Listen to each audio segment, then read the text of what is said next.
नमस्कार, welcome to my channel create simple and easy. उन्हाळ्याच्या सुट्ट्या आता ऑलमोस्ट संपत आल्या आहेत। आता बॅक टू रुटीन। पुढच्याच आठवड्यात स्कूल स्टार्ट होणार, त्याचीच ही लगबग। आठवडाभर आधीच पूर्वनियोजन केलं तर आपलाच भार हलका होतो, घाई गडबड होत नाही आणि मुलांचा सुद्धा गोंधळ होत नाही। तर मी या सर्व गोष्टींचं पूर्वनियोजन कसं करणार आहे हेच आजच्या व्हिडिओमधून शेअर करणार आहे, तर व्हिडिओ स्किप न करता शेवटपर्यंत नक्की पहा। सर्वात प्रथम मी सर्व गोष्टी चेक केल्या की काय करायचं राहिलं आहे का। तर मुलीला मी सर्व हेअर पोनी आणि रिबिन वॉश करायला सांगितले आहेत, कारण त्या थोड्या तेलकट झाल्या होत्या।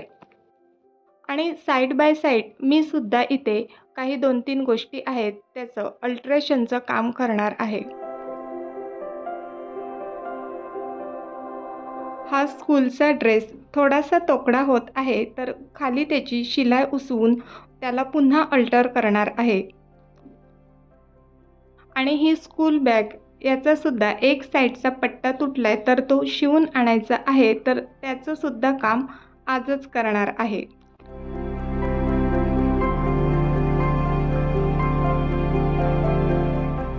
तसेच ही हेअर पोनी ह्याचं फूलसुद्धा सैल झालं होतं, तर ते फिक्स करून घेत आहे। घाईच्या वेळी रिबिन न बांधता या फूल असलेल्या पोनी बांधते, बरं पडतं ते।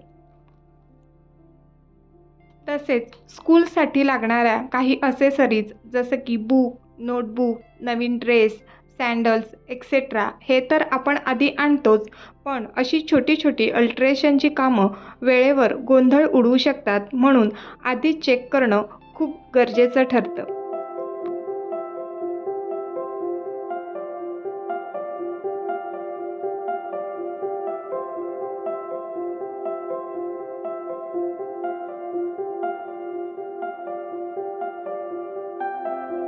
Finally it's done. आता सर्वात प्रथम या ड्रेसला वॉश करून इस्त्री करेन, म्हणजे फोल्डची लाईन जाईल आणि आता वर्षभर हा ड्रेस यूज करता येईल, नवीन घ्यायची आवश्यकता नाही।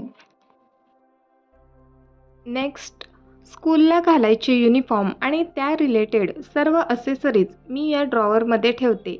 आता 2 महिने या ड्रॉवरचा वापर झालेला नाही, थोडासा अस्ताव्यस्त पण झालेला आहे, धूळ साचले, तर ही स्पेस मी क्लीन करून पुन्हा रिऑर्गनाइज करणार आहे।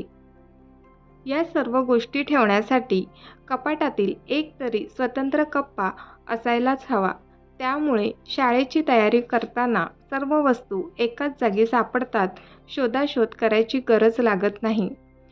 2 ते 3 प्रकारचे uniform, tie, belt, socks, hairband, ribbons अशा कितीतरी गोष्टी असतात।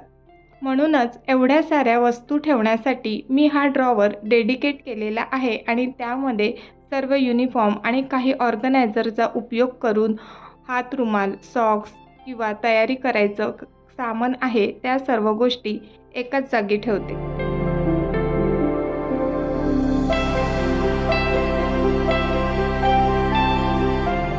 शाळा सुरू होण्यापूर्वी सर्वात महत्त्वाचं काम व्हायला हवं ते म्हणजे जुनी पुस्तकं आणि वह्या बाहेर काढून नवीन पुस्तके आणि वह्या ठेवायला जागा करणे।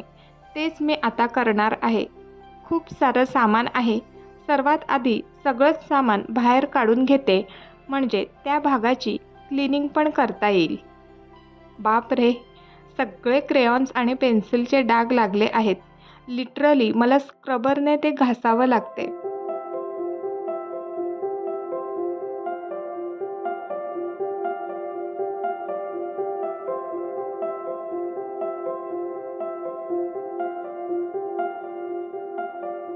स्क्रबरने घासून घेतल्यानंतर ओल्या नॅपकिनने मी कम्प्लिटली पुसून घेतलेलं आहे आणि त्यानंतर सुद्धा सुक्या नॅपकिनने पुन्हा एकदा पुसणार आहे।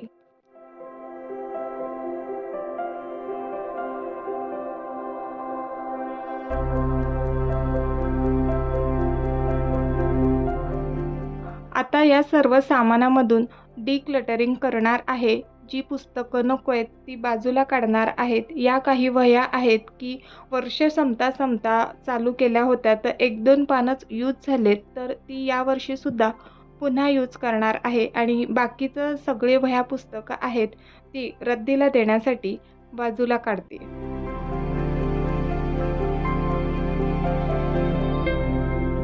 या पिशवीमध्ये मी सर्व जुनी पुस्तकं आणि जुन्या वह्या भरून ठेवल्यात, म्हणजे नंतर त्या द्यायला बरे पडतील. आणि इथे काही गोष्टींची पुस्तकंसुद्धा आहेत, भरपूर साठली आहेत. तर जुनी पुस्तकं आहेत ती एका बाजूला आणि जी वापरायची पुस्तकं आहेत ती मी बुक होल्डरमध्ये ठेवणार आहे.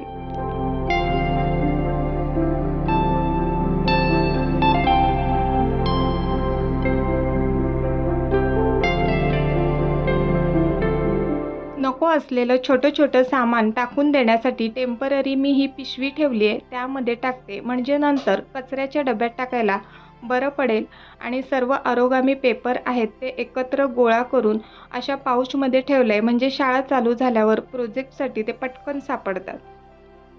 डिक्लटरिंग सगळं झालेलं आहे आणि आता ऑर्गनाइज करणार आहे. तर खाली बुकं ठेवण्यासाठी जागा आणि वरती सगळे बोर्ड गेम, फाईल्स आहेत, पाऊच आहेत, ते असे मी व्यवस्थित उभे करून ठेवलेले आहेत. म्हणजे घ्यायलासुद्धा बरं पडतं.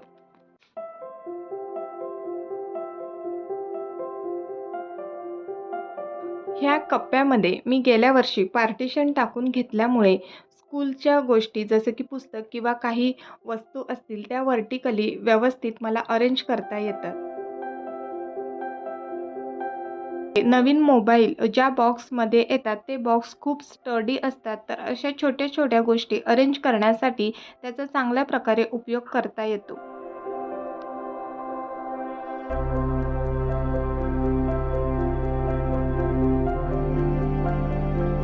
हे मिठाईचे चांगले स्टडी बॉक्स आहेत, याचा सुद्धा उपयोग मी क्राफ्टचं सामान ठेवण्यासाठी करते.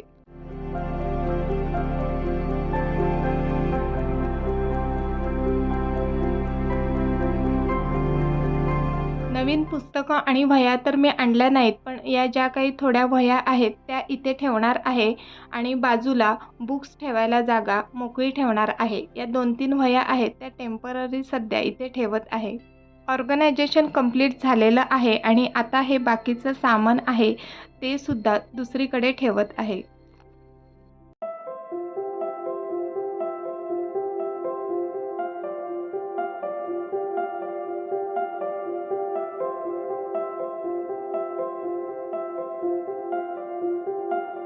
शाळा सुरू होण्यापूर्वी ही सुद्धा पूर्वतयारी केली तर अजूनच आपल्याला सोपं होणार आहे. ते म्हणजे वेगवेगळ्या प्रकारची पिठं दळून आणून ठेवणे. त्यामुळे टिफिनला वेगवेगळ्या रेसिपीज देता येतील. मखाना रोस्ट करून ठेवणे. फक्त घी घालून जरी रोस्ट केलं तरी ते खायला छान लागतं. शाळेतून आल्यावर मूठभर खाल्लं तरी बरं वाटतं. तसेच वेगवेगळ्या प्रकारचे लाडू तयार करून ठेवणे हे बेस्ट ऑप्शन आहे. डब्यासाठी द्यायला किंवा शाळेतून घरी आल्यावर खाण्यासाठी अगदी बेस्ट. मी पटकन शेंगदाणा लाडूची रेसिपी शेअर करते. मगाशी दाखवल्याप्रमाणे सर्व साहित्य घ्यायचे. शेंगदाणे भाजून घेतल्यानंतर मिक्सरमधून ग्राइंड करायचे. थोडंसं भरभरीत टेक्स्चर आणि अर्धं जास्त ग्राइंड करून घ्यायचं, त्यामुळे शेंगदाण्याला तेल सुटतं. त्यानंतर कढईमध्ये थोडंसं घी घालून त्यामध्ये आवश्यकतेनुसार गूळ घालायचं. गॅस बंद करून तो मेल्ट करून घ्यायचं. जास्त पाक करायचं नाही, नाहीतर कडक होतात लाडू. आणि त्यानंतर जे वाटून घेतलेलं शेंगदाण्याचं मिक्सचर आहे ते या पाकामध्ये मिक्स करायचं आणि त्याचे लाडू वळायचे. पटकन होणारी ही लाडूची रेसिपी आहे. अगदी वेळेवर सुद्धा आपण ती करू शकतो. मुलांना डब्याला द्यायला किंवा शाळेतून घरी आल्यावर खाण्यासाठी खूप छान लागतात हे लाडू.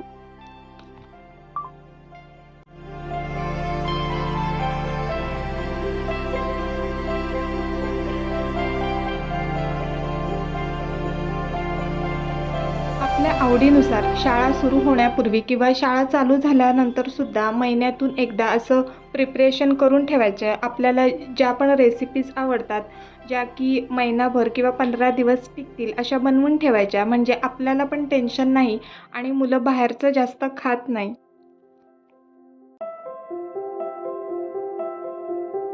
इथे सकाळी रिबिन्स आणि पोनी धुवून ठेवल्या होत्या, त्यासुद्धा सुकल्या. तर त्या आता गुंडाळून व्यवस्थित ड्रॉवरमध्ये ठेवून देणार आहोत. आजचा व्हिडिओ तुम्हाला कसा वाटला हे कमेंट बॉक्समध्ये नक्की सांगा. व्हिडिओ आवडला तर लाईक, शेअर आणि सबस्क्राईब करा.